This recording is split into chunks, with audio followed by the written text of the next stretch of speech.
네, 이번 시간은 채권 양도입니다.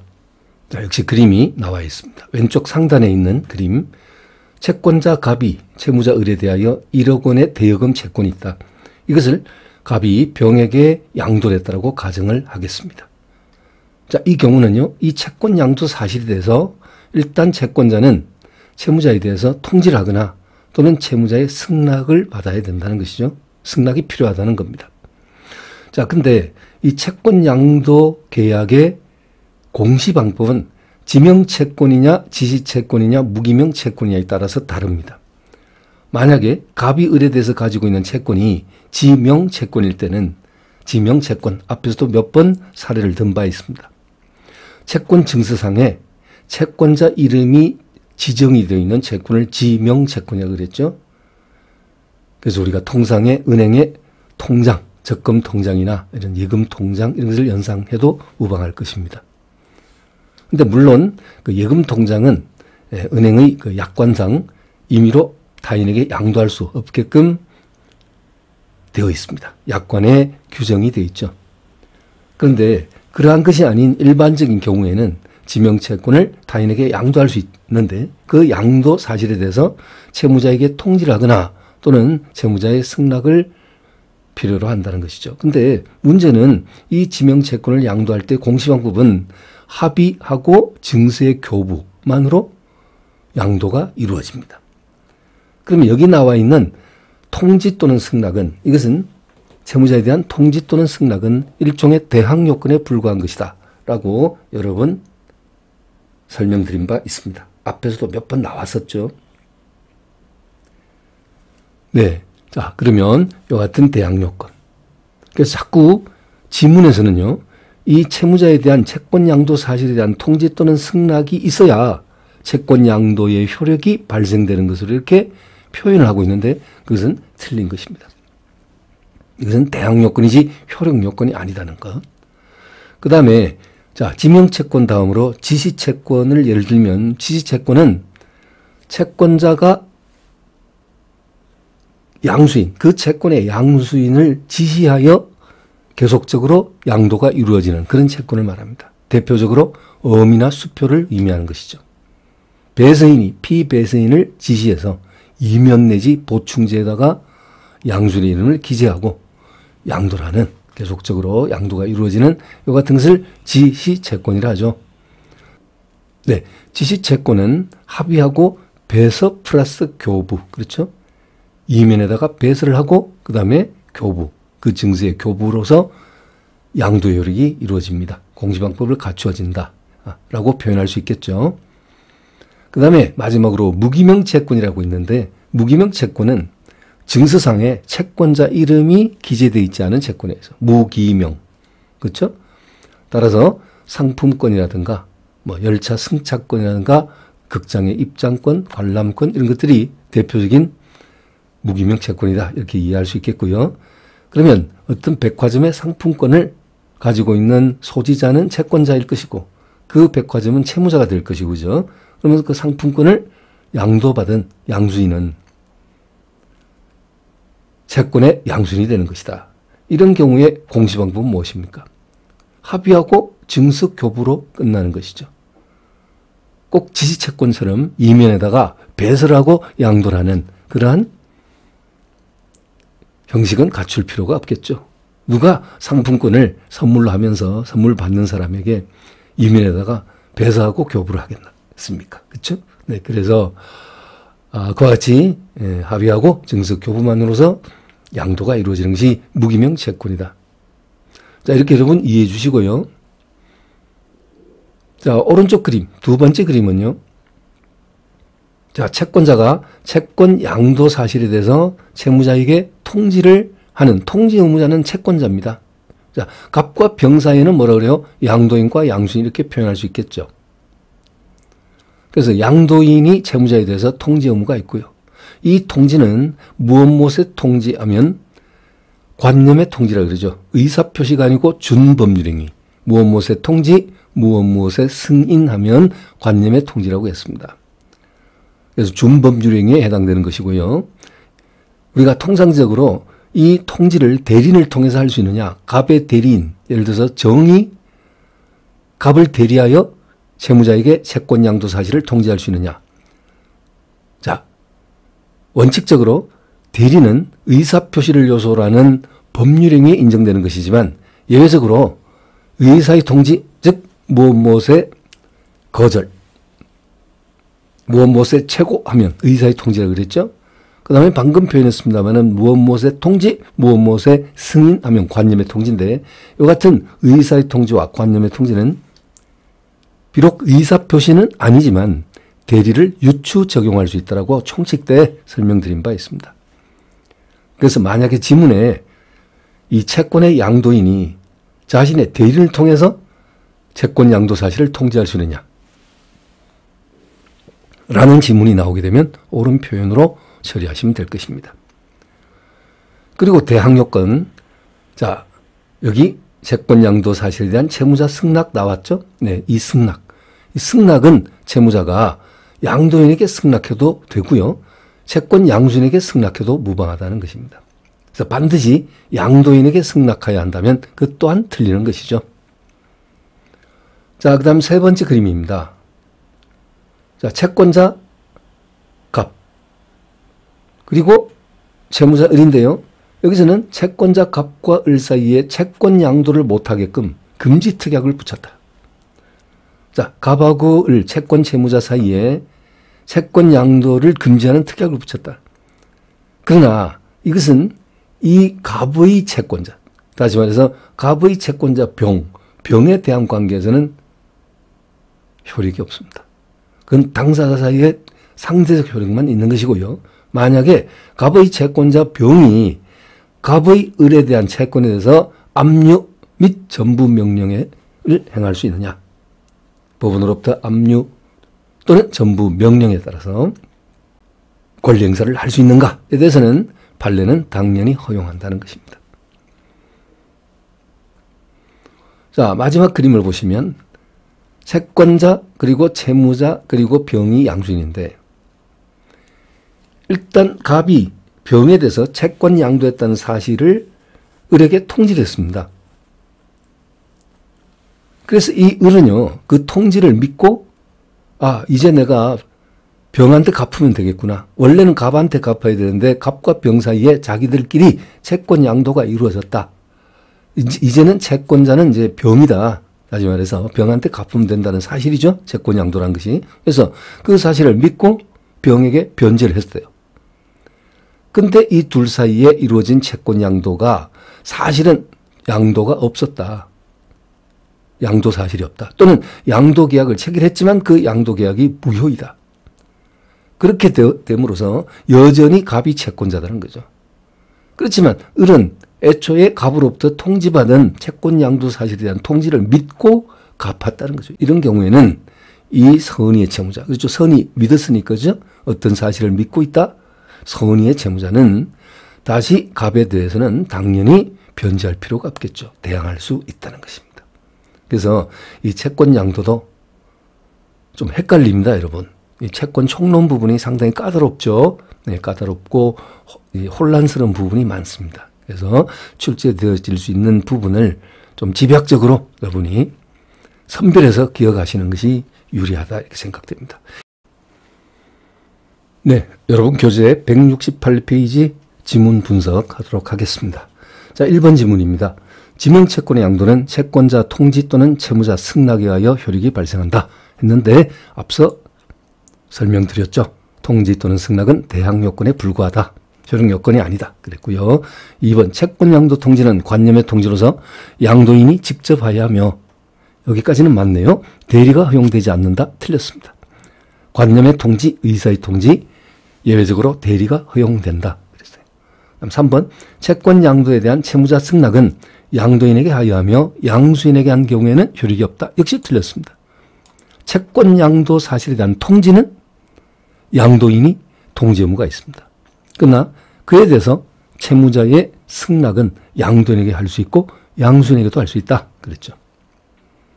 자, 그 다음 4번 양도인이 양도 통지만을 한 때는 채무자는 그 통지를 받은 때까지 양도인에 대해서 생긴 사유로서 양수인에게 대항할 수 있다. 옳은 지문입니다. 자, 채무자가 양도 통지를 받았는데 이미 그 채무자가 채권자에 대해서 변제 사실이 있다든지 아니면 동시행 항변권을 가지고 있다든지 이미 채권이 소멸시효가 완성됐다든지 이런 항변 사유가 있다면, 대항 사유가 있다면 그것을 가지고 양수인에게 맞설 수가 있습니다. 대항할 수 있다. 자, 해설 부분에 자세히 나와 있으니까 해설을 꼭 참조해 주시기 바랍니다. 그 다음에 5번, 양도금지 특약이 있는 채권은 압류가 금지된다. 이 또한 방금 전에 여러분 이 그림에서 설명드렸습니다. 비록 갑과 을 사이에 채권 양도 금지 특약이 있다 하더라도 갑의 채권자 병에 의해서 압류 및 전부 명령이 가능하다 그랬습니다.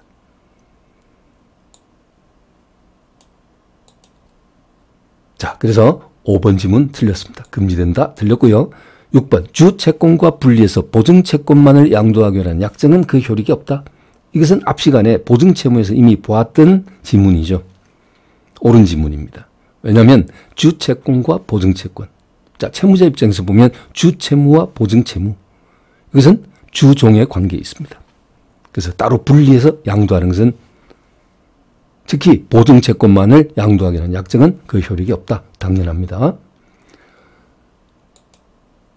자, 7번. 채권이 이중으로 양도가 됐을 때 양수인 상호 간의 우열은 양도통지 증서의 확정일자 선으로 결정한다 했는데, 자, 이것은 판례에 의하면 틀렸습니다.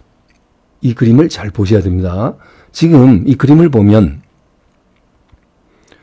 자, 을이 채권자, 여기서는요, 갑이 채무자예요. 갑이 채무자고 을이 채권자, 그리고 을의 채권을 양수받은 병입니다. 근데 여기서 이 을에서 병으로의 채권 양도 사실에 대해서 채무자에게 일반 우편으로 통지를 했고요. 그 다음에 을이 다시 정에게 또 한 번 채권 양도를 했어요. 그러니까 동일한 채권을 이중으로 양도한 것이죠. 근데 이 채권 양도 사실에 대해서는 채권자가 채무자에게 내용 증명 우편으로 양도를 했다는 것입니다. 자, 그러면 이 그림을 여러분이 자, 기억을 좀 해 주시고요. 그 다음 페이지를 보면, 자, 지금 나와 있는 이 내용은 172페이지 하단에서 173페이지 상단에 나와 있는 내용입니다. 자, 그럼 가로 1번 봅니다. 을에서 병으로의 채권 양도 통지에서 이것이 첫 번째 채권 양도죠. 통지에 대해서 병에 대한 변제 후에 정으로의 통지가 도달하였다. 이것은 무엇을 말하냐면요. 첫 번째 양도 통지를 받은 채무자가 양수인 병에게 이미 갚았다는 거예요. 채권 양수인에게. 근데 갚았는데 또 정으로의 채권 양도 통지가 이어서 도달이 됐다. 아무리 그것이, 자, 그러면 병에 대한 채권 양도는 일반 우편으로 통지가 됐고 정으로의 채권 양도는 내용 증명 우편으로 통지가 도달됐다 하더라도 이미 채무자 갑은 병에게 갚아버렸잖아요. 그럼 병에 대한 변제가 유효한 변제가 된다는 거고, 정에 대한 채권 양도, 이 이중 양도된 정에 대한 채권 양도는 효력이 없다, 무효가 된다. 여러분 이해하셨죠? 네. 그래서 여기서도 확정일자는 제3자에 대한 대항 요건일 뿐이다. 그 다음에 2번 그림. 병과 정에 대한 채권 양도의 통지가 동시에 도달됐다. 그렇다면 채무자 입장에서는 누구한테 갚아야 유효한 변제가 되느냐? 내용 증명 우편으로 받은 정에 대하여 변제해야 유효한 변제가 되고 병에 대한 채권 양도는 효력이 없게 됩니다. 일반 우편으로 도달된 병에 대한 채권 양도는 효력이 없다. 그 다음에 세 번째 사례입니다. 만약에 병과 정 모두 내용 증명 우편으로 도달되었을 때는 이때 판례는 일자, 확정일자의 선호가 아니라, 여러분 내용 증명 우편도 확정일자적 효력이 있거든요. 그렇죠? 언제 이 의사표시가 상대방에게 도달됐다는 것을 확정일자를 정하는 그런 효력이 있기 때문에, 우리가 확정일자 그러면 뭐 주민등록 전입신고했을 때 임차인의 확정일자 그것만 생각하고 있는데, 자, 이런 확정일자도 그 효력이 있는 것입니다. 그래서 둘 다 내용 증명 우편으로 도달이 됐다. 여기에 대해서 판례는 그 일자의 선우가 아니라 확정일자에 있는 통지가 채무자에게 도달한 선우, 즉 도달한 일시, 즉 인식의 선우로 본다는 것. 자, 그러면 다시 돌아가 봅니다, 여러분. 그래서 7번에 틀렸죠. 채권이 이중으로 양도됐을 때 양수인 상환의 우열은 양도 통지 증서의 확정일자 선으로 결정한다가 아니고 도달한 일시의 선으로 결정한다. 다음 8번. 채권 양도의 대항 요건인 채무자 승낙에는 조건을 붙일 수 있습니다. 조건 붙일 수 있습니다. 그 다음에 9번. 채권 양도를 승낙함에 있어서는 이의를 보류할 수 있고, 여러분 채무자가 채권자의 채권 양도 사실에 대해서 승낙할 때 이의를 보류할 수 있고요. 이의를 보류하지 아니하면 그것은 무보류 승낙이라고 합니다. 자, 곧 또 다른 지문에서 나올 겁니다. 이의를 보류한 승낙이 있고 이의를 보류하지 아니한 무보류 승낙이 있습니다. 두 가지 유형이 있어요. 무보류 승낙은 채무자를 불리하게 합니다. 뭔가 이의를 달고 승낙을 하면은 조건을 붙여서 승낙하면 추후에 양도인에게 대항할 수 있는 사유를 가지고 양수인에게 대항할 수 있지만, 만약에 아무런 이의를 보류하지 않고 채권 양도 사실에 대한 통지에 대해서 아무런 이의를 보류하지 않고 무보류 승낙을 하게 되면 양도인에게 대항할 수 있는 사유가 있다 하더라도 그것을 가지고 양수인에게 대항하지 못하는 상황이 될 수 있습니다. 상당히 까다롭습니다, 여러분. 채권 양도. 자, 그러면 이의를 보류할 수 있고 양도 금지 특약이 있는 채권 양도를 승낙하면서 조건을 붙일 수도 있습니다. 네, 그래서 8번, 9번 둘 다 옳은 지문이죠. 그 다음에 10번입니다. 채권 양도 없이 채무자에게 채권 양도를 통지했다. 이거 아까 여러분 그림 기억하시죠? 응? 채권 양도를 통지했지만 사실은 당사자의 채권 양도가 없었다. 이 그림이요. 여러분 마지막 그림 여기 채권 양도를 통지했지만 실은 갑과 병 사이에 양도가 없었다. 또는 양도 계약이 무효인 경우. 그렇죠? 선의의 채무자는 양수인에게 대항할 수 있는 사유를 가지고 양도인에게 대항할 수 있다. 그렇죠? 이미 변제했다면 그것을 가지고 채권자 갑에게 대항할 수 있다. 자, 항상 그림이 연상이 되어 주셔야 됩니다. 그래야지 이해도 빠르고 기억에도 오래 남길 수 있습니다. 자, 다시 10번 지문에서 채권 양도 없이 채무자에게 채권 양도를 통지한 경우 선의인 채무자는 양수인에게 대항할 수 있는 사유로 양도인에게 대항할 수 있다. 이미 양수인에게 갚았다는 거예요. 그렇다면 내가 또 갚을 수는 없지 않느냐. 니들끼리는 채권 양도가 무효가 됐다. 또는 양도 사실이 없다 하더라도 그것은 내가 알 바 아니다. 이미 채권 양도 사실에서 나한테 통지를 보내지 않았느냐. 그래서 난 믿었단 말이에요. 그 통지를 그대로 믿고 내 양수인에게 변제를 이미 했으니까 나에게는 더 이상 따지지 말라라고 할 수 있다는 것이죠. 이해하셨죠? 그 다음에 11번. 양도 금지 특약을 위반하여 채권을 제3자에게 양도한 경우에 채권 양수인이 양도 금지 특약이 있음을 알았거나 악의 또는 중대한 과실로 알지 못했다가 뭐예요? 중과실. 네, 경과실은 여기 해당이 안 돼요. 악의 또는 중과실이었다면 채권 이전의 효과가 생기지 아니한다는 판례. 옳은 지문입니다. 자, 여러분 교재 169페이지입니다. 하단 1번. 채권 양도 행위가 사회 행위에 해당되지 않는 경우에도 양도 통지가 별도로 채권자 주권 행사의 대상이 된다? 이것은 여러분 기억나시는지 모르겠네요. 이건 채권자 취소권에서 나왔던 지문입니다. 채권 양도 행위 자체가 사회행위에 해당되지 않는다. 즉 채권자를 속이고 해치는 행위에 해당되지 않는다라고 한다면 양도 통지라는 이 자체가 별도로 채권자 채권의 대상이 될 수 없습니다. 그래서 틀린 지문이 되겠습니다. 자, 그 다음에 2번. 근로자가 그 임금 채권을 양도했다. 근로자가 자신이 사용자로부터 받을 수 있는 임금 채권을 제3자에게 양도했다. 이 2번과 3번 지문은 같은 지문인데요. 이것은 여러분이 잘 알고 있는 지문이겠죠. 아무래도 여러분의 이 자격 시험과 관련된 노동법 영역이죠. 근로기준법. 이런 영역이니까 자세히 설명하지 않아도 잘 알고 계신 것이라고 믿습니다만은 어쨌든 근로자가 그 임금 채권을 양도했을 때 양수인은 사용자에 대해서 직접 임금 지급 청구할 수 있습니까? 없다. 3번. 근로자가 임금 채권을 양도했다 하더라도 양수인은 스스로 사용자에 대해서 지급을 청구할 수 없다. 그래서 2번은 틀리고 3번은 옳습니다. 그래도 해설 한번 보고 가시죠. 자, 여기 근로자가 그 임금 채권을 양도한 경우라 할지라도 그 임금의 지급에 관해서는 같은 원칙이 적용돼요. 사용자는 직접 근로자에게 임금을 지급하지 아니하면 안 되는 것이고 직접 지급해 줘야 한다. 근로자에게. 그 결과 비록 임금 채권을 양수받은 양수인이라 할지라도 스스로 사용자에 대해서 임금의 지급을 청구하지는 못한다. 대법원 전원합의체 판결. 다시 나올 가능성이 있겠죠? 직무와 직접적인 연관을 가진 부분이라 그렇습니다. 자, 4번입니다. 채무자는 채권 양도를 승낙한 후에도 양도인에 대한 채권을 새로 취득한 경우에, 여기 새로라는 표현, 새로 취득한 경우에 이를 가지고 양수인에 대해서 상계할 수 있다? 안 됩니다. 채권 양도를 채무자가 승낙했잖아요. 하고 난 다음에 그 종전 채권자인 양도인에 대한 채권을 새로이 취득했답니다. 그걸 가지고는 양수인에게 대항하지 못한다는 거죠. 채권 양도 당시에 이미 양도인을 상대로 해서 가지고 있었던 채권이라야 되겠죠. 여기서 문제가 되는 것은 바로 이 새로 취득한 이 부분이죠. 그 다음에 5번.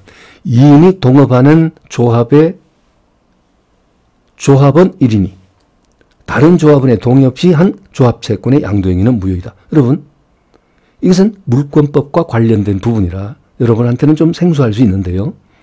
자, 조합의 재산 소유 형태는 우리가 소유권의 공동소유 형태 중에 공유, 합유, 총유 중에 뭐에 해당된다? 합유라고 그랬습니다. 합유는 분명히 지분이 있습니다. 물론 그 지분 처분은 나머지 합유자 전원 동의가 필요하고요. 이것은 지분을 말하는 것이 아니라 지분보다 더 중요한 조합 자체가 제3자에게 가지고 있는 채권입니다. 이건 조합 재산입니다. 이걸 조합원 1인이 다른 조합원의 동의 없이 양도를 했다는 것은 이것은 당연히 무효가 될 수밖에 없겠죠. 조합 재산에 해당되니까. 그러니까 합유물 전체에 해당되는 처분행위에 해당되니까. 그렇죠? 그러니까 이건 당연히 동의 없이 했다면 무효가 됩니다. 왜냐하면 합유 재산의 처분은 전원 동의가 필요하거든요. 자, 그 다음에 6번입니다. 장래의 채권도 그 권리의 특정이 가능하고 가까운 장래에 발생할 것임이 상당 정도 기대되는 경우에는 채권 양도 대상이 될 수 있다. 그러니까 지금 현재 발생된 채권이 아니라 앞으로 발생될 수 있는 채권. 그렇죠? 그것이 물론 여기 뭔가 단서가 붙습니다. 그 권리의 특정이 가능하고 가까운 장래에 그 채권이 발생할 것임이 상당 정도 기대되는 경우에 이것도 채권 양도의 대상이 될 수 있다. 당연히 조문이 아니겠죠? 판례겠죠. 네, 그렇습니다. 대법원 판례. 자, 7번. 지명채권의 양도 통지를 한 후 그 양도 계약이 해제된 경우 양도인이 그 해제를 이유로 채무자에게 양도 채권으로 대항하려면 양수인이 채무자에게 해제 사실을 통지해야 한다라는 것이 또 판례의 태도가 되겠습니다.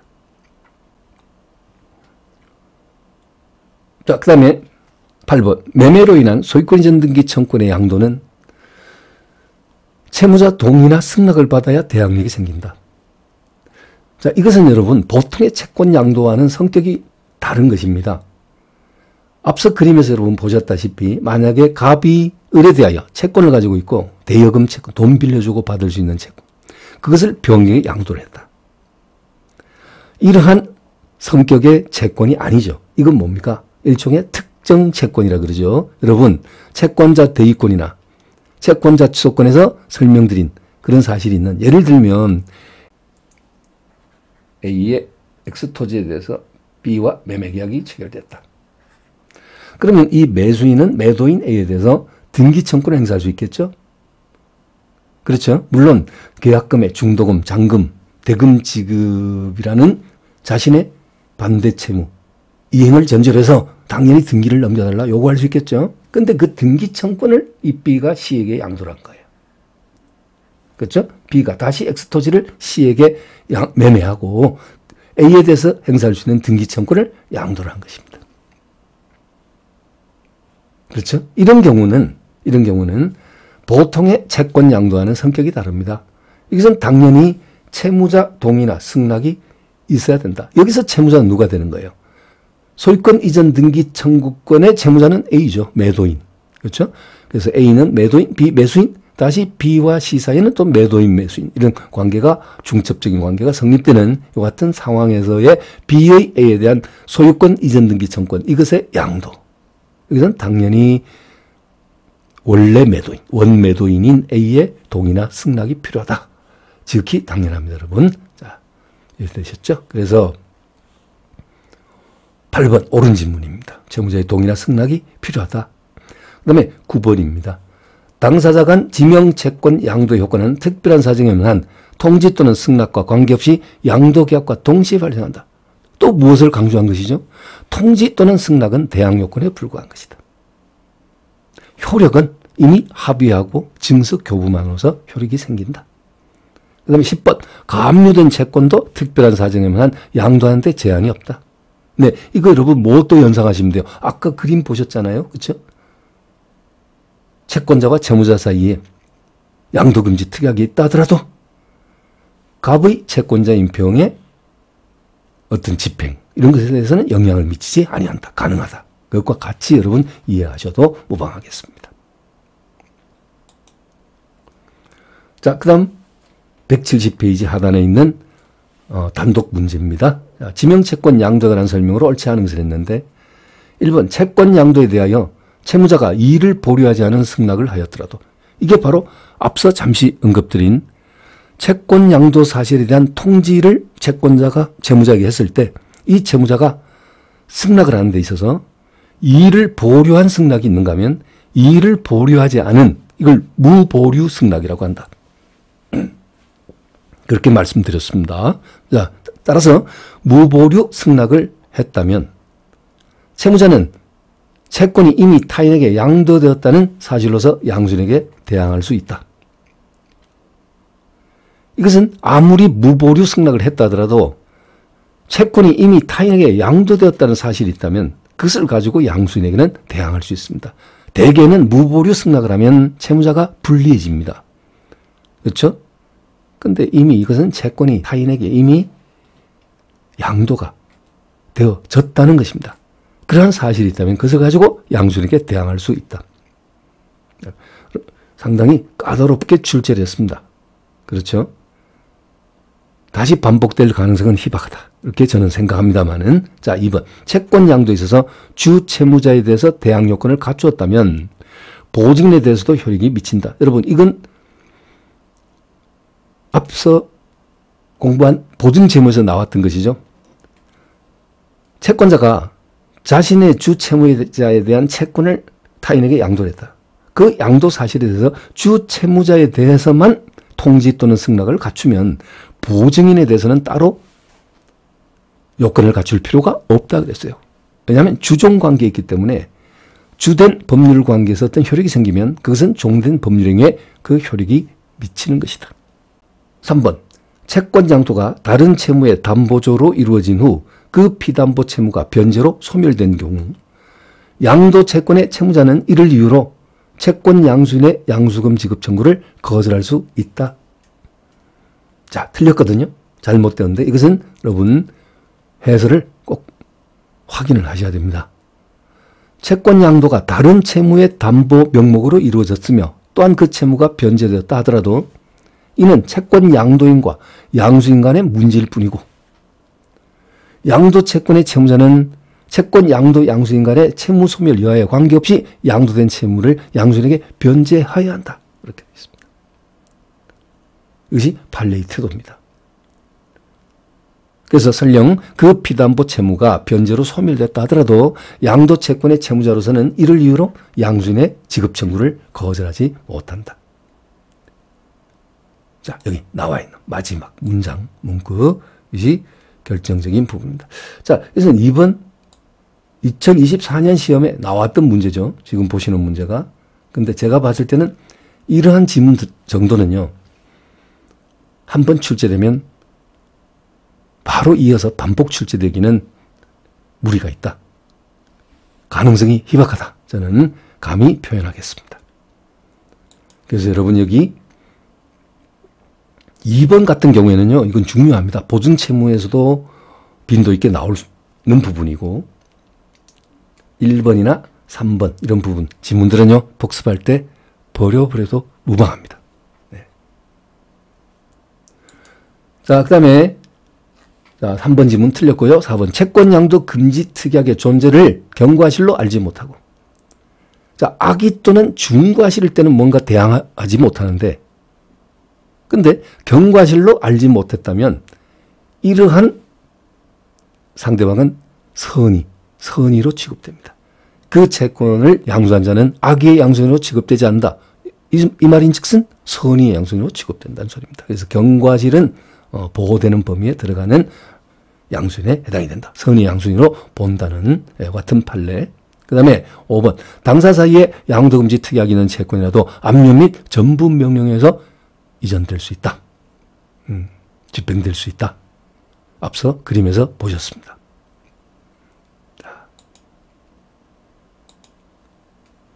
자, 그래서 이번 시간은 채권 양도에 대해서 봤습니다. 자, 다음 시간에 이어서 채무인수 확인하도록 하겠습니다. 수고하셨습니다.